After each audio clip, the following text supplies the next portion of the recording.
વડોદરા શહેરના સુસેન સર્કલથી મગરપુરા ડેપો તરફ જવાના મુખ્ય માર્ગ ઉપર મસ્ત મોટો ભૂવો પડતા હવે સંસ્કારી નગરી વડોદરા ભુવા નગરી તરીકે પરિવર્તિત થઈ રહ્યું હોય તેમ લાગી રહ્યું છે। સંસ્કારી નગરી તરીકે ઓળખાતું વડોદરા શહેર હવે ધીમે ધીમે ભુવા નગરી તરફ પરિવર્તિત થઈ રહ્યું હોય તેમ લાગી રહ્યું છે।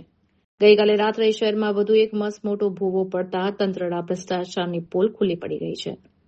નવાઈની વાત તો એ છે કે જે રોડ માંડ 1.5-2 મહિના પહેલા જ તૈયાર કરવામાં આવ્યો હતો ત્યાં જ આ ભૂવો પડતા કામગીરીની ગુણવત્તા સામે ગંભીર સવાલો ઉભા થયા છે। સુસેન સર્કલથી મગરપુરા ડેપો તરફ જતા મુખ્ય માર્ગ ઉપર સ્વસ્તિક ચેમ્બરની બિલકુલ સામે એક મોટો ભૂવો પડ્યો હતો। આ માર્ગ અત્યંત વ્યસ્ત ગણાય છે, જ્યાં 24 કલાક ભારે વાહનોની અવરજવર રહે છે। રાત્રિના સમયે આ ભૂવો કોઈ મોટી જાનહાનિ નોંધી શક્યો હોત, પરંતુ સદનસીબે મોટી દુર્ઘટના ટળી હતી।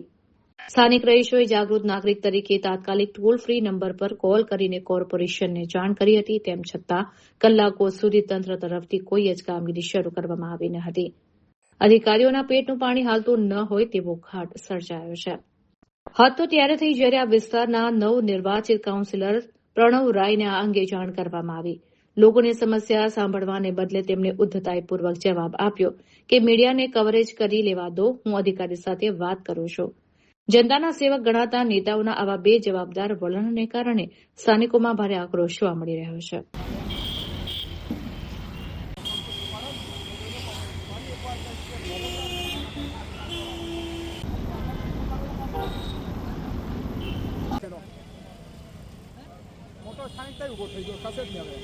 મકરપુરા સ્વસ્તિક ચેમ્બરની આગળ આ મેઇન રોડ પર ભૂવો છે, જેની કામગીરી ધ્યાન આપીએ તો 2 થી 3 મહિના પહેલા અહીં વરસાદી લાઇનનું કામ થયું છે। ત્યારબાદ આ રોડ બનાવવામાં આવ્યો છે અને આજે બપોરથી આ ભૂવો પડવાની શરૂઆત થઈ છે અને મેં હમણાં 1 કલાક પહેલા કોર્પોરેશનના ટોલ ફ્રી નંબર પર કમ્પ્લેન બી કરી છે કે આ ઇમરજન્સી કોલમાં આને ડાયવર્ટ કરો અને તાત્કાલિક આનું સમારકામ શરૂ કરે।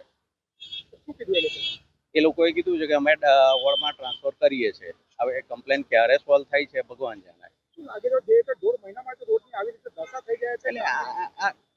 કામગીરી વ્યવસ્થિત ના કહેવાય ટૂંકમાં। બાકી 2 મહિનાની અંદર આનો ભૂવો ના પડવો જોઈએ।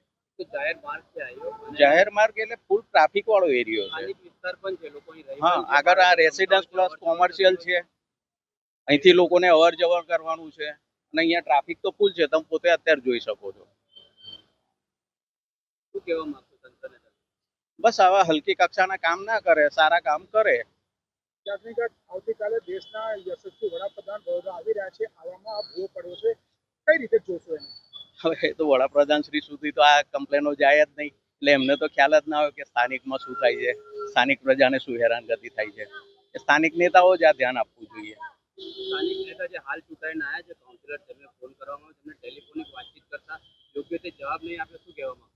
એ પેલા ભાઈએ ફોન કર્યો તો કે તમે કવરેજ કરી લો, પછી હું વોર્ડમાં જાણ કરું છું, એ રીતનો પેલા મિત્રને જાણ કરી છે એમને।